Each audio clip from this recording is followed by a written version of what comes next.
Join the Flagstaff Times as we go behind the scenes at the Sedona International Film Festival with the director and composer of Switch and Bait. We are here. Would you ladies like to introduce yourselves? Sure, I'm Michelle Salcedo. I'm the director of Switch and Bait. And I'm Angelique Calvillo. I'm the composer of Switch and Bait. I'm really bad with last names, so I just have you guys do it. Yeah, no worries. So I actually, this was kind of an unscripted, I just met them at their screening and fell in love with the characters in the film and asked them if they would kindly sit down with me for a few minutes so we could get to know them a little bit and to kind of get a behind the scenes and that kind of thing with them. And I'm so grateful that you took some time out to be with me this evening. Thank you for having us. So let's start with, how did you find this young lady? So we were at a Film Fatale's get together in Los Angeles, and she was there because she was with the Alliance of Women Composers, right? Yes. And I was in the middle of the edit, and I really wanted to revamp the style and the voice of the film. And Angelique and I had this wonderful conversation and connection right off the bat, and I love that she asked me about the characters first. I'm like, this is amazing. My composer, she's already getting it, because we worked really hard to get different motifs. And you want to talk about that too? Yeah, of course. Yeah, it's a movie with a lot of twists and turns, and it's incredible how music informs the way you feel about what you're watching.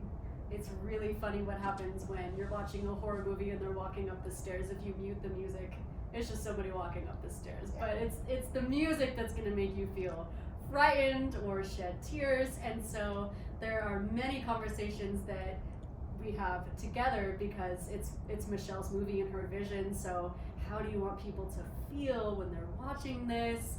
What's the energy that you want to be communicated? And then I started to create motifs and sound stamps for each character. You guys saw it, so it's a lot to keep track of. Mm-hmm. It's who is this agent? Who's that person? Who's crooked? Who's the villain of the piece? So creating a really frightening motif for the villain, creating the hip hop drums that Michelle wanted for our main character, and each person gets their own sonic signature and motif theme. And then it all just gets messed with as the story goes. Yeah, that was one of my thoughts actually, and I said that to him during the movie, was that the music was its own character. Mm-hmm. I was like really impressed with it. Thank So you. you did an excellent job. Yeah, she wrote the lyrics. I had some temp music in there to sort of build the mood and to develop the flavor of what I wanted. I'm a big believer in counterpoint. Like, I don't like to manipulate the viewer to feel exactly one way. So it's minimalist always, so that it feels subtle. It doesn't feel huge and sweeping, and that's difficult to really pull off. But a lot of it wasn't just the score; it was also all the original songs in it that she not just composed, but also the lyrics for. And the lyrics also had to do a lot with the story. So and she uses her voice. She's a vocalist, and we used her voice as one of the scary elements. So it was a lot of fun to collaborate. Thank you. And then, so how did you actually get into composing for film? Gosh, what a good question. I am in love with the relationship between music and story, and it developed over time, but I really enjoy that relationship, and I've had a long road to get to where I am. But I actually found out from my mom, who is a musician. Both my parents are musicians and my grandparents were musicians. And I found out that my great-great-aunt Muriel was a pianist that played for silent films. So it blew my mind that I have a woman composer on my mother's side of the family. Wow. So yeah, great-great-aunt Muriel, she's an icon. My grandma Rosalie was an opera singer. My grandpa Joe was a genius. Both my parents are incredibly talented. My sisters are incredibly talented. So it's all in the family. And then I found composing through my own, special journeys. But it takes some sifting and sorting to find your passion sometimes. And I would really like to know your process. Like, what wakes you up in the morning? Like, how did you fall in love with directing? Did you start with directing? So I was a street photographer since I was 16 years old. So I used to walk around Miami. I grew up in Miami, and then I moved to New York City. And I was in love with New York City. I was in love with Harlem, and I used to carry a 35 millimeter FM2 Nikon, and I would walk around the whole world taking photographs of everyday life. So a lot of my inspiration comes from Kieslowski, who also had kind of a documentary background before he became a narrative filmmaker.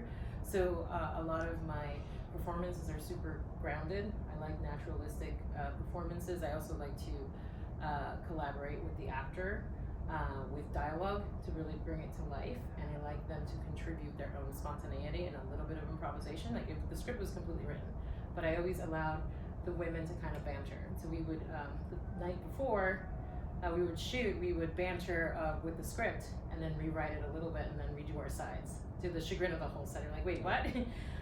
So we still, within a huge production, were able to keep it spontaneous as much as possible. And I felt that. I really did. It seemed very organic.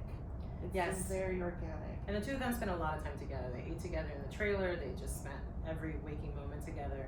And there was a lot of table reads that we did. Well, we only did one table read, but we spent 9 hours in that room, really like crisscrossing like what dialogue a 33-year-old Latina would actually say, because the writer didn't come from that voice. Originally, like I mentioned in the Q&A, the script was written for a male in his 40s.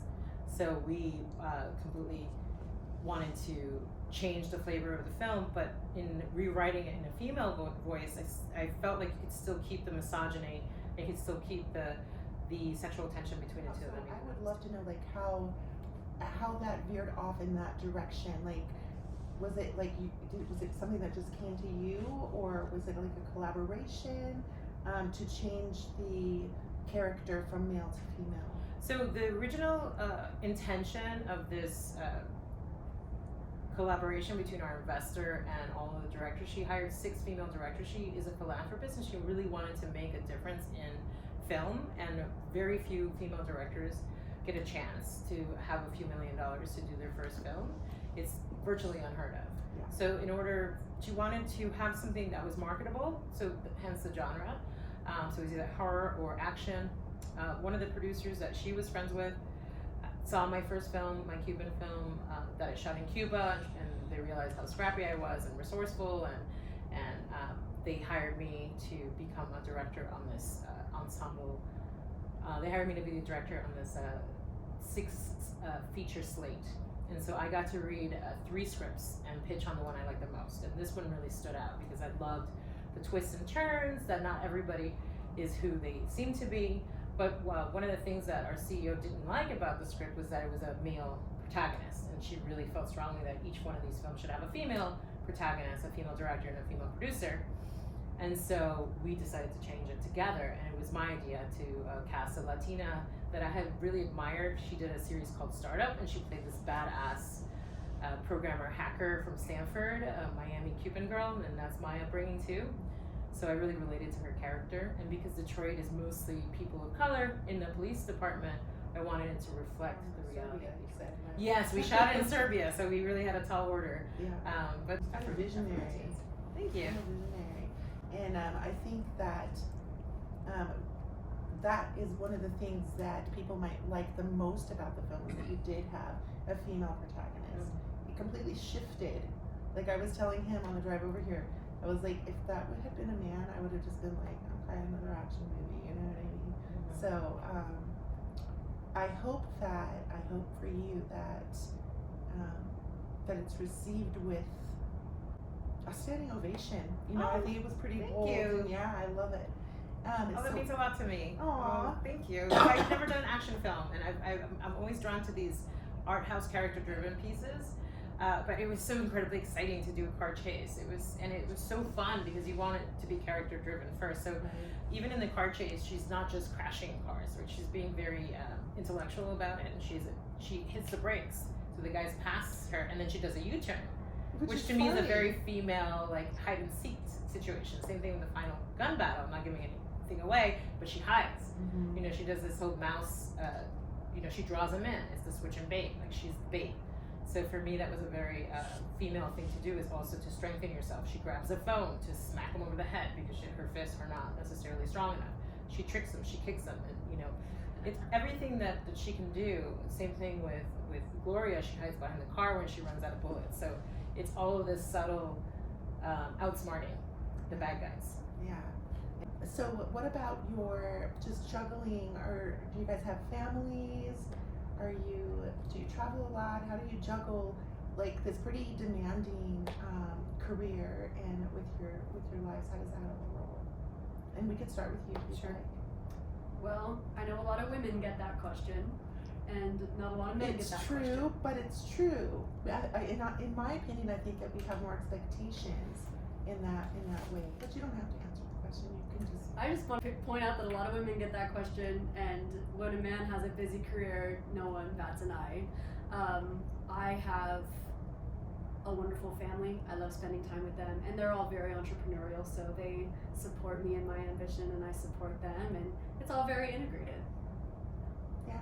And I have a wonderful partner who is also in the industry, which I think helps so much. So we met at work. He was my editor. I was his producer back in the day, many years ago, over 25 years ago.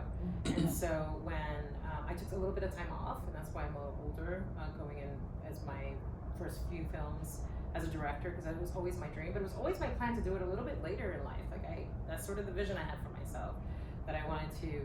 I worked in the studio system first. I was an editor for 15 years, and I wanted to be an editor so that I could also be a mom. So my kids were little when I was an editor, so I would not take any work home. I was working long hours, but I could also take some time off in between gigs, and still it was lucrative being an editor. Lo and behold, being a director is not as lucrative. I didn't know that. It's a much harder career to be taken seriously as a woman. It's still very much the boys' club. When I was a film major at Columbia University, when I graduated back in 1997, half the class was female and half was male, but there was maybe 3 directors that came out of many years in film school that are well known. It's crazy, the slim pickings. I had no idea going in how rare it was to be a female director. It wasn't until I got many more years of experience. But I think my life experience and having the kids, it informs a lot of the different roles that I can direct, because I've been in the shoes of a lot of different variations of myself, and I've seen other mothers, and I've seen the female from the youngest to older and middle age, and I've experienced what my mom has gone through different generations. So I feel like it really enriches my approach as a director. I think having a partner that values it, I find that my husband's a feminist. I mean, hands down. He's never been intimidated by the fact that I was the one that went to Serbia to direct an action film. He stepped up, he ordered the uniforms, maybe they were the wrong size, but he tried his hardest. He did an awesome job. So he became the stay-at-home dad, and he was totally comfortable with that. So I think it all comes down to partnerships, like incredibly supportive family. My husband is and your incredibly husband. supportive. He's amazing. And I think that was my main, I might have said it wrong, but my main thing was not necessarily just, okay, how do you do this as a mother? Mm-hmm. It was more in a human 100%. question of how you handle relationships if you're like traveling and you're doing stuff that's just not, what everybody does.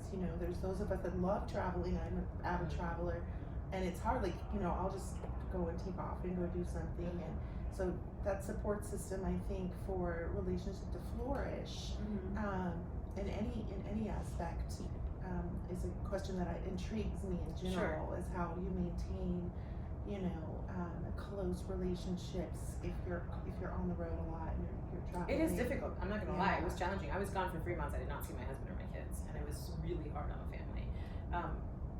They had the support system, but I missed out on a lot. And then I also, but I needed that time away. I needed to be 100% focused on the film. I couldn't have them on set, and we couldn't afford it either. But also, if I would have them on set, your mind gets preoccupied with their needs, and so it's really difficult to compartmentalize. So I find it easier to direct when I'm far away. I find it harder to direct when I still have to come home and do the laundry and cook. Luckily, again, a partner. At the end of the day, if the industry just paid us to direct the same way that they pay the men to direct, then it wouldn't be an issue. I could hire a cleaning lady. I could hire a sitter. It wouldn't have to be my husband. So there's a big disservice, I think, and the genders are not equal. I just came back from Sundance. There were so many women that had directed a film, but they had done it for $250,000 in 2 weeks. That's not fair. The men got so much more money, so much more trust. You make a short film, and then you get trusted with $10 million. That scenario does not happen for females as quickly. So I was blessed that Hollywood Unless you're Bound. like Sophia Coppola, right? Yes, but even, I mean, everybody Yeah. it struggles. It's Yeah. it's pretty crazy.